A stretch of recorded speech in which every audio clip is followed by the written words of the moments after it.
is Dave Rogers with Unspoken Tears, a Voice of Men 360 collaboration, Lead Pedal Radio. And this week's special guest is a gentleman who has had an amazing career with experiences that really connect, and a dog in the background saying, yeah, it's hello. Barkley. Yeah, sorry.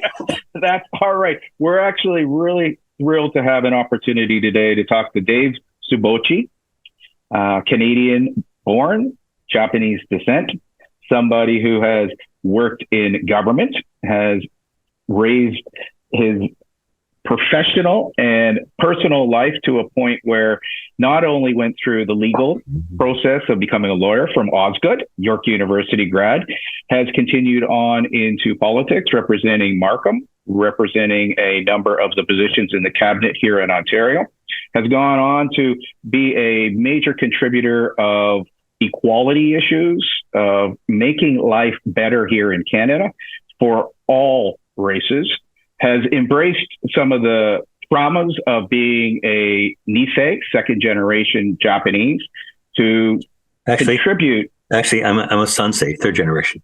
Thank you so much. And this is what's going to be great about this conversation, is it is going to be back and forth. It's going to have an opportunity to talk about some of the traumas that David experienced as a youth, to having the ability now to speak up with not only professional background, yet also heart-led, brain-influenced, legally aware ways of making a difference on this planet through his creativity, through writing, his connections, which is really great to chat with David because he's got so many connections, because he values relationships. And that's the thing that I'm really happy to share with Voice of Men 360, with Unspoken Tears, is men, boys, ladies, girls, relationships with people you can learn from, people you can serve. Yet, David, correct me if this is what you resonate with: relationship with yourself, communication with yourself, learning. For some of us, it's about going through the traumas, reliving them, yet then getting the threads of healing, so we can be a person. When we look at the mirror, you can actually say, I like you. And if you're really lucky and you get the right mentoring, you get to a point where perhaps you might look in the mirror and say, I love you. Welcome, David. Unspoken Tears. Yeah, and thanks, Dave. And as you can see, we're going to flow with this. Yet, what would be a message that you would have today for men and boys who might be going through some challenges or struggles in 2023? Well, you're absolutely right with your introduction, that it starts with yourself and how you view yourself. If you don't have a positive perspective of who you are, it's very difficult to do anything. It really is a huge obstacle. And just, years ago, growing up after the Second World War, and where everyone hated Japanese Canadians, it was an interesting perspective at the time, when you're a boy. And of course, I was bullied an awful lot too. But the worst part wasn't the bullying. It was the fact that you were an outsider. So you really were, and when I speak about this, I'm speaking about not just my experience, but the experience of almost every other Japanese Canadian person who grew up at that time. And what made it worse was we all lived in isolation. So there was a conscious decision after the Second World War that no more than one Japanese family would live in any neighborhood or community, because I think the conscious decision was, if you can't find us, then you can't put us all in prison again, like they did during the Second World War, like, little Tokyo back in Vancouver. So, I mean, the only Japanese Canadians I ever saw were my cousins once a year at my grandmother's house when we got together for some, whatever get together we were doing. And so you grew up by yourself. People hated you to begin with, which wasn't helpful. And like I said, you were social. That wasn't bad. I mean, I could deal with that. But it was being a social outcast. So you weren't invited to anything that other kids were invited to. Certainly as you got older and you get into 13 or 14, you certainly weren't invited to any, mixed parties and stuff like that. And then on top of it, none of us had money. We were poor. I mean, the Canadian government took everything away from us. So we had nothing. We were hated. And on top of it, I was ahead in school. So I was always the youngest and smallest kid around. So, that doesn't help your self-image much. And you and I discussed this before, that, that the portrayal of East Asians, whether you're Chinese, whether you're Japanese, was always as either a caricature that be mocked on the movies, or they're evil characters. So there is nothing that really said, hey, it's okay to look like you and to be you. And certainly as being an outcast in society, that doesn't help much. So, you've got to be able to generate the confidence within yourself. I mean, it's so easy to have the opinions of others drag you down, but you need to base your self-worth on yourself, which means that it's hard to do, but you have to persevere in your perspective. I never wanted to be the same as everyone else who was who were excluding me for all these things. I want to be better than them. And so that's what really drove me. I just wanted to be, it didn't matter what it was. I mean, I was a decent athlete. I wasn't an athlete like my brother, who was eventually, drafted by the Penguins many years ago. He was a really good hockey player. But you'd have to kill me to stop me if I was playing sports. You're probably the same.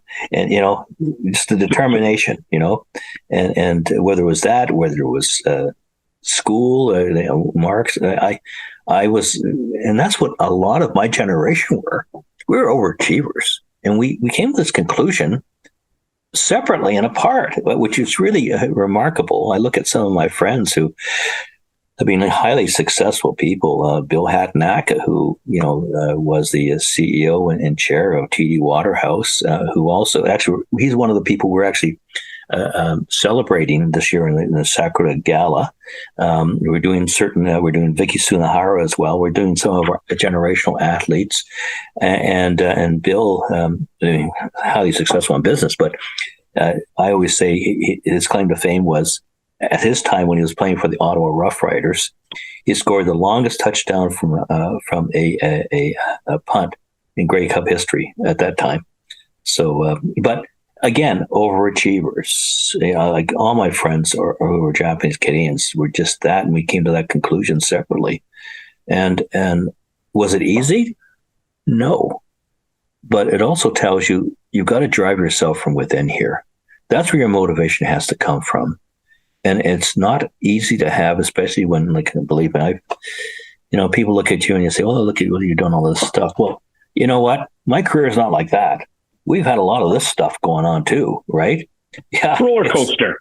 Yeah, it is. And then but what you got to do when this happens is, what do you learn out of that? I've learned more lessons out of that than I have out of this, because believe me, when you have bad things happen to you, whether it's your fault or not, you better freaking learn, how to do things differently and do things better. But again, the old saying, you fall down 6 times, you get up 7. That's what's important. Always get up. David, someone asked me once, I was talking at and I yak a lot, so you interrupt me when you want, but I was talking at the Niagara Economic Summit a few years back. And, I was talking about the kind of people I like to hire. And there's nothing wrong with getting an Ivy League education or going to Upper Canada College and places like that.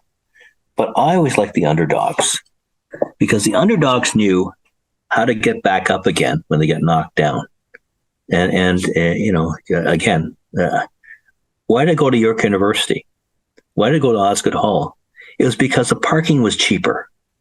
I was putting myself through school. My dad refused to take, I killed myself before I took a penny from the government, because look what they did to me. Well, I mean, his kids too. So I used to work at 35 6-hour work week at driving a forklift truck while I was in school. So all my classes were on 2 days of the week. And I chose to go to Osgood and York because the parking was cheaper. That's why I went there. So, yeah, there are obstacles, but then you've got to figure out a way to overcome these obstacles. And a lot of them it's a lot of hard work. I mean, my dad said to me, you must be awfully proud of yourself, when you put yourself through school. I said, at the time I thought it was the greatest injustice in the world. But years later, yeah, I learned an awful lot by working hard and overcoming crap. So did you have a pivot point though, where it was no longer so hard on yourself and kinder to yourself? Because one of the things I'm noticing with men and boys, particularly men are committing suicide in our age group right now, 55 to 70 is the highest rank level of men committing suicide. And it's partly what you talked about, this isolationism that we experienced as kids. Yet we were fortunate because we were in communities or environments that allowed us to play sport, to go and harness that energy and whip it on somebody through a cross check or a body check or a track type of event. And so we had these ways of harnessing and then finding ways that through sports we could have relationships and friendships. And then through academics, we would have another group of achievers that wanted to do best. And I remember being from Malton, where we had one Japanese family, like you said, the Yamadas, and we had one Korean family, the O's, and then we had me, which was half Canadian, half Chinese. And so we created our own tribe, yet I had experiences where there was the tears. Yet right now what's happening is that those tears are no longer tears of inspiration to fight. They're actually tears of desperation, and so many men are committing suicide. What do you say to that, David? Well, that's just such a complicated issue, and all I can say is, as we get older, hopefully, we don't have, your circle of friends, maybe they shrink, but they're better, and if you can talk to others about this, you find quite often your issues are not in isolation, but it's something you need to talk to. And talk to someone that's trustworthy. And that's where somehow we got to provide more opportunities for people to do that. And in many ways, it's like mentoring, but not for business, but it's for mental health. And even talking to you, I learned an awful lot of things that are really helpful to my own life. We learn from others' experiences. Isolationism is the word that I love that you're using isolation at the beginning of the journey. And that was part of the inspiration. I've got a bridge in my background, and it's that bridge from guys right now who are feeling isolated, and they're looking at their life and their failure. They're looking at their relationships, failure. And they just have this inner hatred that has just dropped their energy and their well-being and their health. And so there is a bridge to a new possibility. And I have a feeling that you and I can rip a little bit about 4 or 5 things that people can do right now. And you're a writer, so writing can help right now. Like, guys, sit down and write. You're angry, write about why you're angry. And after 5 minutes of writing, you're probably going to feel better. It is cathartic. Diet. It has a certain cathartic. It's very cathartic. Again, guys, for the word cathartic, it's leave it on the paper. Like when you were an athlete, leave it on the field. Put it down on the paper. That process can be so healing. The nutrition, changing your diet, drink good water, get rid of the sugar stuff. It's about well-being. It's about get out there and start walking. Don't go to the gym and run 50 sprints because you're going to break something. You got to be kind to your body. You got to be kinder. And that's the part that, David, I'm curious on, the way that you've become kinder in your wisdom, in your learning. And that's such an important part, because right now men are being mean. They're being angry, and they are expressing it to themselves and then to others. Well, 2 things have helped my mental health. The first one is we only have had rescue dogs over the years. And I mean, Barkley, who is here with me, I mean, look, most of all the other dogs we've had have been abandoned, and we've adopted them. And they've all been like Newfoundlanders, by the way, big dogs, because people, they get these little puppies, they're cute, and all of a sudden they become these big goofs, and they don't, they don't have room for them. And Barkley, unfortunately, who's my current dog, he was seized by the OSPCA because of being badly abused. And he was on his last time because he was taught to be aggressive, and no one wants a big dog who's aggressive, except maybe stupid people like us. And it took me a year and a half to get him through all that. But now he's like my shadow. He's never far away from me, and that does so much for your mental health, is having a little guy like this. Well, he's a little guy, he's 150 pounds. A little guy like this who's dependent upon you and everything else. It certainly helps an awful lot in your perspective. The other one is I'm out in the country now. So, when we go out, we can walk around my woods. I got a valley here, and it's amazing how much you appreciate life when you can appreciate nature around you. The third thing that I was going to say is that you got to remember that everything that happens to you when it's bad, it's not your fault. And that's the biggest part, is blaming yourself for things that happen to you. The most important lesson I've learned in life was not to be around people who are bad people, and because they'll drag you down. And that's the result. I mean, look at some of the worst things that ever happened to me was I trusted too many people who didn't have the right motivations or had bad motivations. And of course that drags you down. And all of a sudden you start thinking it's your own fault. It's not. It's you just have to have proper perspective on things. Sometimes it is my fault, which is I do. The other thing I was just thinking about this morning is when we were younger, you and I, we used to do some stupid things, but no one was recording what you did. It was stupid, honest to God. And now, no matter what you do, how you slip up, no matter how small, it could be public somehow, and all of a sudden, it makes it 10 times worse.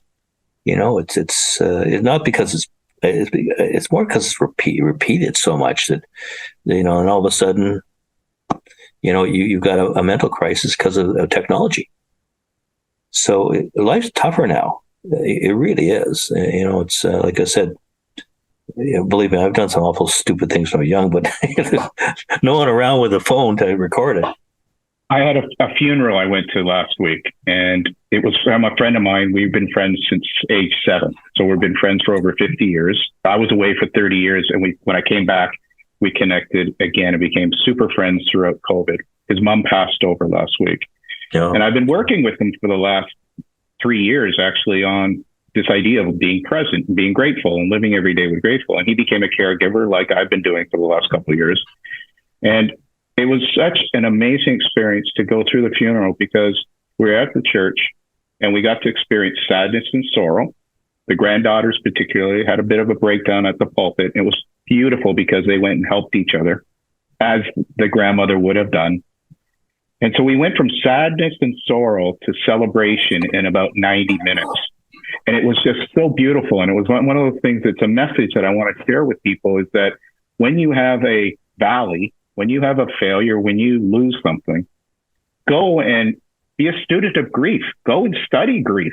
Allow yourself to feel the experiences of denial and anger and negotiation and depression, and explore the way back to acceptance. And that's a little model that, again, I invite any of the listeners, go and be a student of grief if you're feeling crap. Well, yeah. And so this idea of going through the cycles and allowing the emotions, the energy and motion, to be part of the journey. If you're depressed right now, go become a student of depression for a while, embrace it instead of resist it.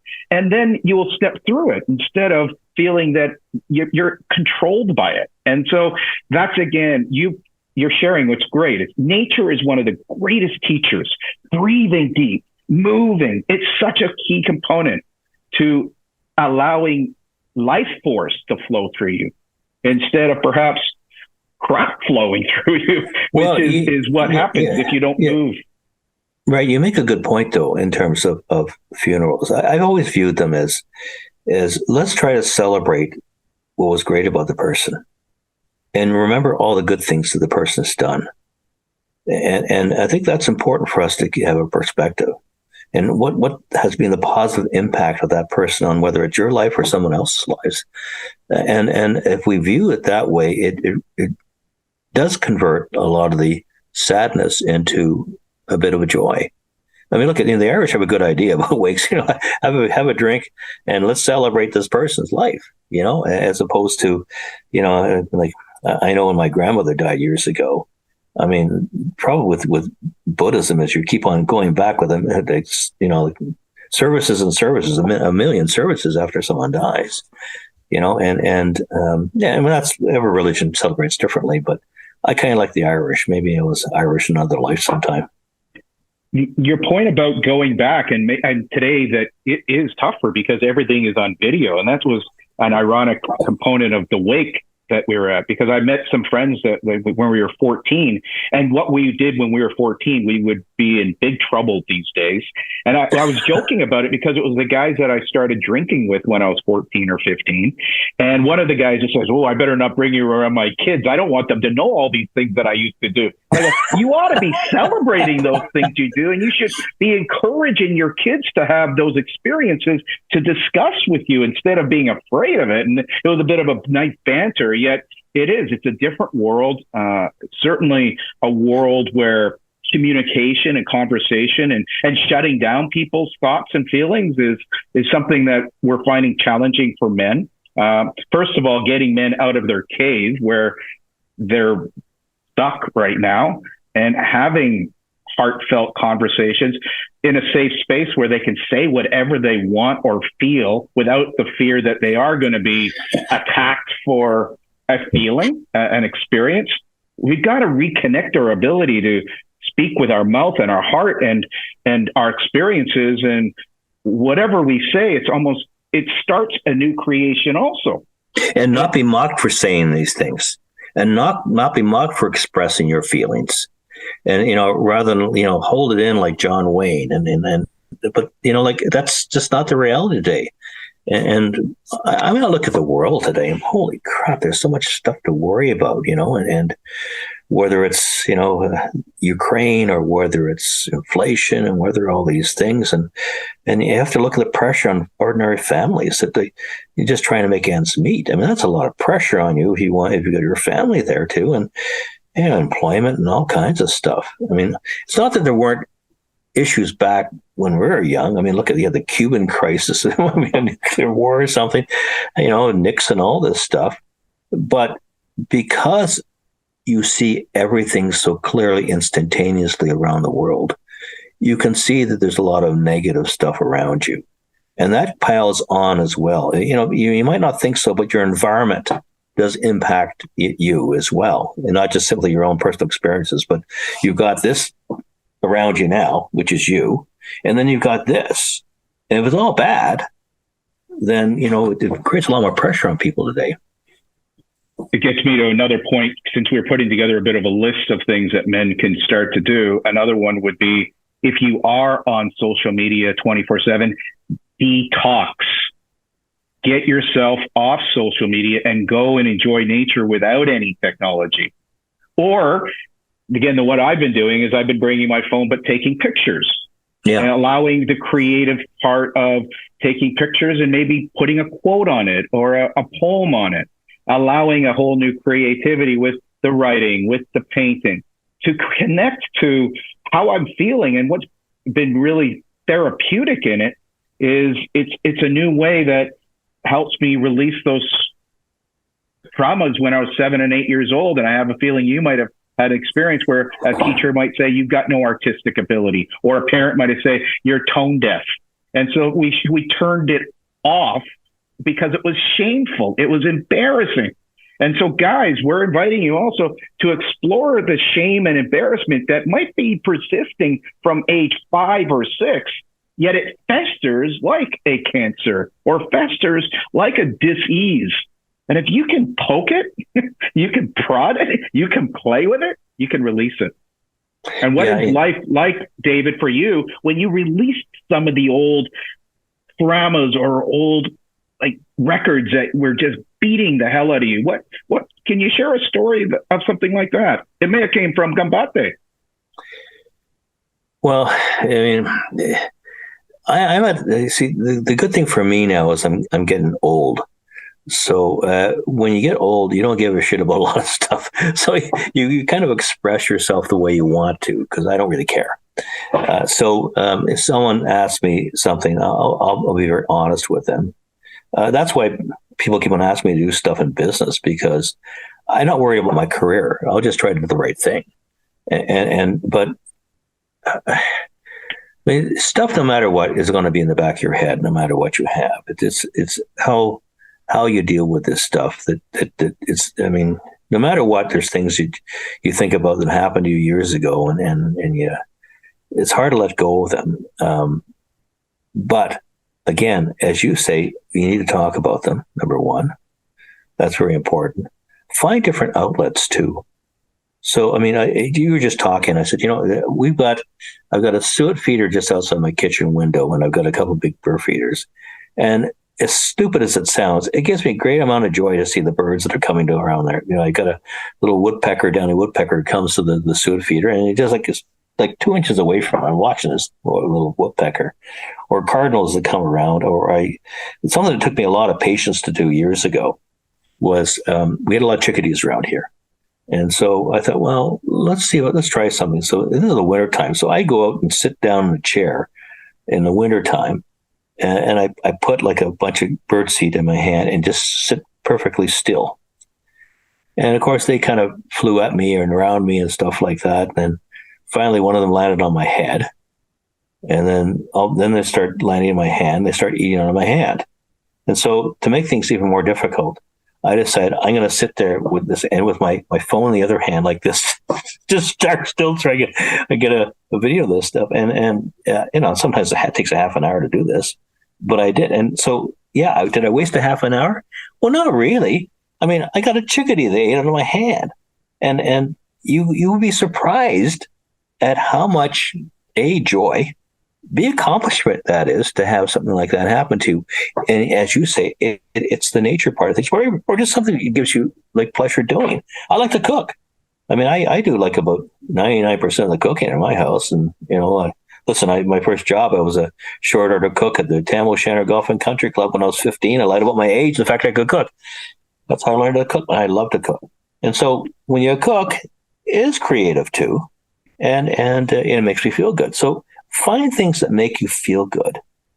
And it's amazing when you're doing these things, it kind of takes you away from the things that are bouncing and throbbing in your head. You need to have relief from this stuff. And again, I agree with you on the creative stuff. If you can do something creatively too, it just takes you away from, I won't say it's a distraction. It's not a distraction, because a distraction is something that I don't think many times is valuable. It's not a distraction, but it's an alternative for the negativity, that you're doing something positive and for yourself. I'll spin it again one time for any of our listeners, and for you too, David, is that also it really impacts your neuroplasticity.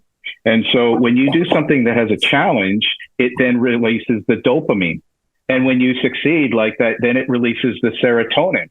And so it's actually very healthy from within out. And this idea of you can change the neuroplasticity of your mind, it's very exciting. And I just want to inspire you a little bit too, because my dad is 82 tomorrow, and he's out there right now, and his biggest friends in the world are the squirrels and the birds, and he's feeding them, and he's having so much joy, and it's an inner joy, because my dad's been depressed for over 20 years, yet the joy he's been having with the animals is beautiful. And then my mom's 83, and she's been cooking with a teacher, a mentor online.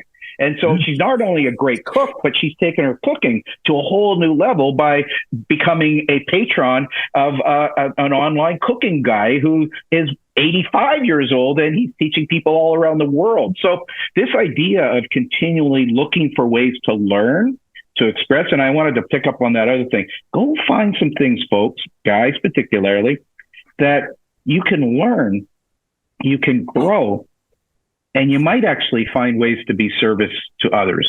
And I think that's what you said, David, with your dog. Like you've been a servant to him.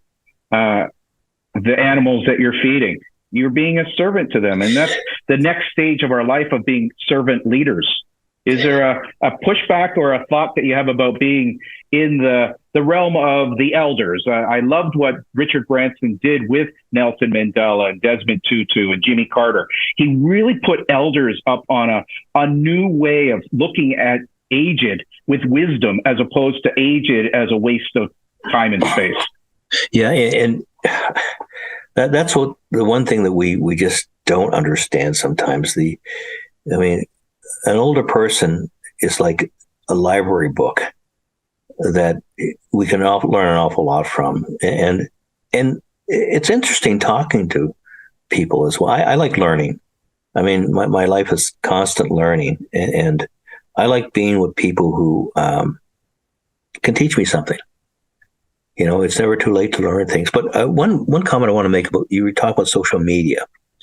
I think there's something we can do with social media that can change perspectives a bit. I want to LinkedIn. I got sucked into going to LinkedIn years ago by a friend of mine, but I don't allow any politics on my. What I like about LinkedIn is I can block somebody who's an idiot. So, I talk about leadership issues. I also talk about things that are positivity, and no politics, no negativity. If someone makes comments that are really not necessary to me, but to someone else who's making a comment, I'll delete it, because I want a place where people can have respectful dialogue about things and express their opinions. And just because you don't know something doesn't mean someone can mock you about it. It shouldn't be that way. And the same thing with Facebook. I mean, I went to Facebook just to promote my book in the first place. And same thing. I mean, when I was talking to my grandson, I said, giving him some advice, I said, nothing extreme, nothing obscene, on Facebook. And again, I adhere to that as well. Facebook people have these very mean opinions. I won't allow that on my page. I just, again, I want people to have fun, feel that they feel better after looking at things. And same thing with LinkedIn. So, it's amazing how you can control those things, because, again, I can block people on both those sites. That's why I don't do other things where you can't block people, because you just don't want that negativity there. And when you see people are just doing mean things, it drags you down. I want people who inspire me, inspire, aspire, all these spires. So you want these things. I am going to just pick that up again and just share with our listeners today, or anyone who might be zooming in on it, is, David, I like the way you particularly curate your LinkedIn page. It's about leadership. It's about positivity. It's about going through challenges, which is what every leader will go through. It's about personal story of resilience. The key word these days is grit.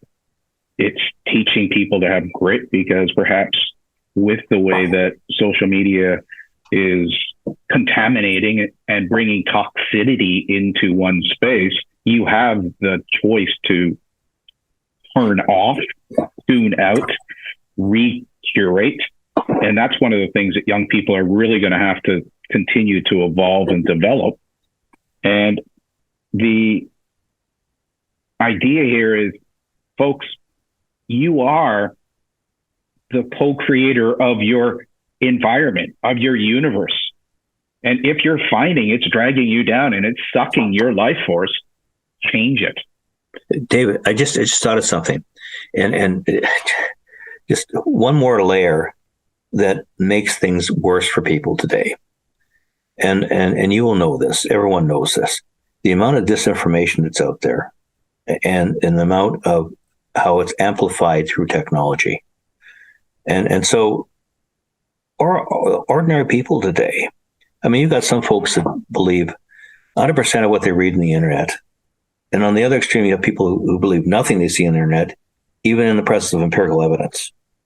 And so, I mean, the truth is somewhere you don't know what to believe.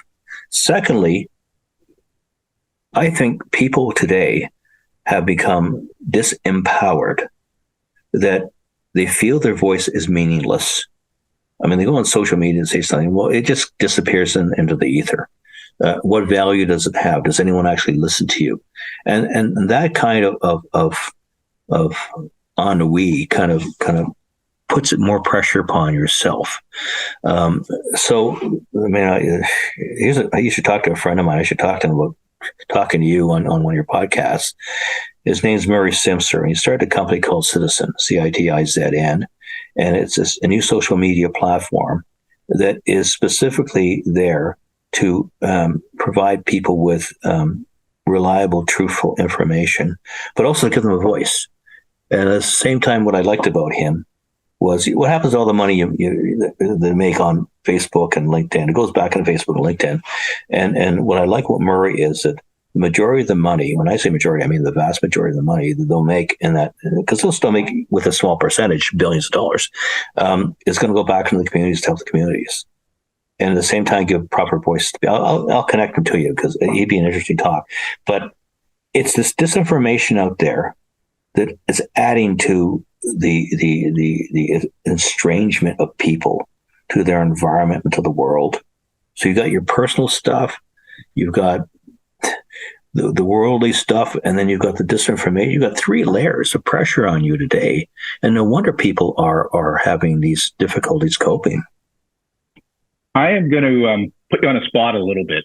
Is you have won a number of awards or acknowledgments. I just want to let our audience hear a couple of them. Has received numerous awards, including the Queen's Diamond and Golden Jubilees, NAAP 100 Award, the Bruce Bryden Award from York University, the Lifetime Achievement from the Federation of Asian Canadian Lawyers, the Award of Merit from the Japanese Canadian Community, Canadian Horse Racing Industry Award of Recognition. That's just a few of them. I want you and me now to brainstorm a little bit. If people are looking to connect, to contribute, to start making a positive impact, what are some ways that you would invite them to start today, this week, this month, this year? First of all, there's so many groups out there you can work with, but you got to do something you feel passion for, that you have interest in. At the same time, if you're in business or you're doing other things, it gives you a greater network to increase, your success as a business person. But you got to do things you really love to do. I mean, that's number one. Number two, if you want to change the world, maybe you should get involved with political volunteerism. And I don't care what party. It doesn't matter to me whether it's, I've got friends that are conservatives, I got friends that are liberals, I got friends that are NDP. But find a cause you believe in and find somebody that has integrity that you can really believe in. Because sadly to say, thank God we're not in the States right now, but sadly to say, not everyone is in it to do the best things they can for society. There's a lot of which in politics, you can't be totally altruistic. You're not going to be Mother Teresa and run for office. So you got to find the balance between altruism and self-interest, and yet someone have the integrity to do these things. So you can do that. There's so many nonprofit organizations. If you're in any type of ethnic group, find one. That's why I still volunteer at the Japanese Canadian Cultural Center, because I find it's good for us to pass on what people's heritage, especially Japanese Canadians. We're the most intermarried ethnic group in this country. I think we're over 90% intermarried, and so as we get on to my grandson's level of generation, he needs to know what his connection was with his past, which is important. And the other thing I like with Japanese Canadian Culture Center, I've been talking about them, is that they're a very open-ended cultural center, that more than half of their membership are non-Japanese. more than half their board is non-Japanese. So that just goes to show you how open they are to the community. They do all kinds of local community events as well. But find some way and some way to, believe me, when you volunteer for things like that, you make a lot more friends. And when you make more friends that have the same kind of interest, I mean, that really takes you out of your own personal morass. You can do something, find some joy in with people that you enjoy having time with. And believe me, that does an awful lot for your mental perspective. Okay, I'm gonna twist it or do an Aikido move on what you just said, because I was just at the Japanese Cultural Center yesterday in the Don Valley, and I walked around, and they got a beautiful display of the survivors of the World War II. It was a beautiful display. They also have martial arts, so if you're interested in Aikido or karate or different types of Aido or different types of art. It could be calligraphy. There's, again, a learning component to it.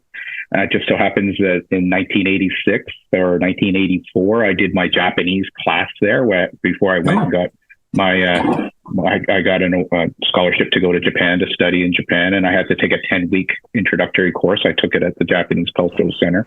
I haven't been back since. It was quite fascinating to experience that. And it's this cross-cultural respect that it's got so many of those layers that you find when you immerse in a culture like Japanese or Japan. And it was really a nice awakening. The fascinating component is I was at the Aga Khan right before it, which was, again, celebrating Afghanistan, and a display called The Art Lords. And this is about artists coming together to assist with the healing that's going on in Afghanistan. And so, again, a curious exploration. The point that you made, which is assisting, is to assist people to find or to express their passion. What my experience is when men are in their depressed stage or they're in their uncertainty, they don't have any passion. They don't know what their purpose is. So when I'm asking also, what are some ways that they can start? And so, yes, going to a cross-cultural, for me, it was Toastmasters. That was a big breakthrough. Rotary. I was just at a Rotary last week, which had celebration of Black History Month. And the Rotary International now in Brampton is about 20% Caucasian, 20% brown skin, and 40% Nigerian right now because of the Nigerian president. So, but what a celebration with the African celebration, and having someone from the military and having somebody from Mississauga, a healthcare practitioner. And so and it was outside of my comfort zone. I guess that's the thing I really want people to hear. And maybe you can also add one or two other ideas, is to assist them to get out of their comfort zone. The other center I tend to go to now is the Brampton Senior Center. And I'm doing work with seniors there. And I was part of the the Brampton Council. And it's for seniors. And so that's another area that there are people right now that are likely, even if you're feeling down, blue, suicidal, that if you go and serve, you may create bridges to a whole new life. And a whole new group of friends as well. Listen, I going back to your point about service clubs, I mean, they're desperate for members right now, and these are all great people who are doing things for their own community. Look at, I was a member of the Optimist Club in Markham.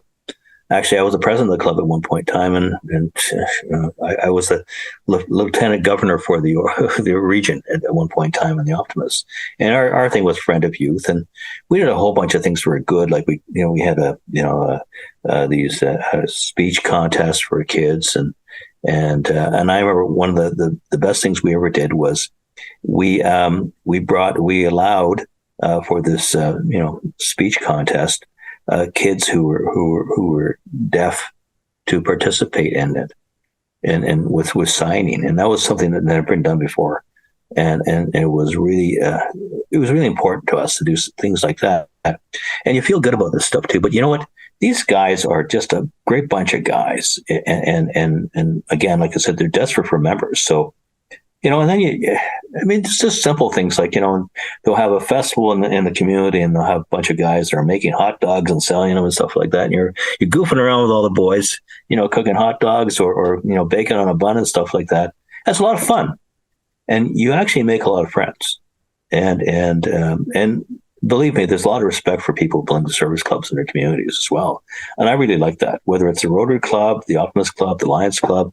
I mean, the problem with the service clubs, as we found, is the members are aging. They want to have new members come in of all ages. And when I say younger members, I'm talking about 30s and 40s and 50s guys coming in. And so that's a great outlet for what you want to do. I can't recommend that enough. When I was new to community, I joined the Optimist Club. I made a lot of friends, and that was your record, which is so beautiful for me to hear today, is making friends.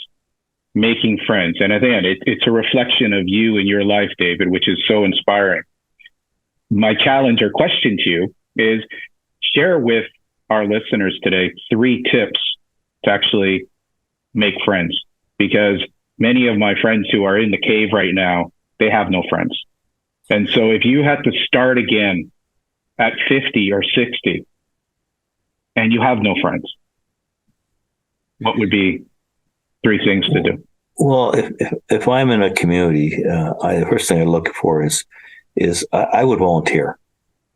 I would volunteer for something, and I keep on saying, do something you have interest in doing and you're sincere about, because otherwise people know if you're full of crap. But they'd be surprised at how many people are in the same situation that are lonely, want friends, and there are a lot. So there's if you're a little older, there's seniors organizations around, which are wonderful organizations.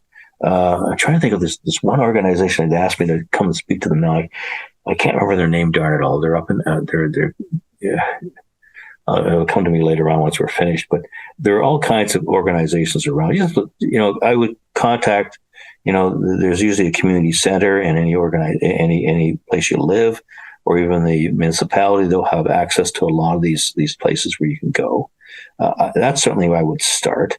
The second thing is, don't be afraid to introduce yourself as well. That is so hard to do. I know. I mean,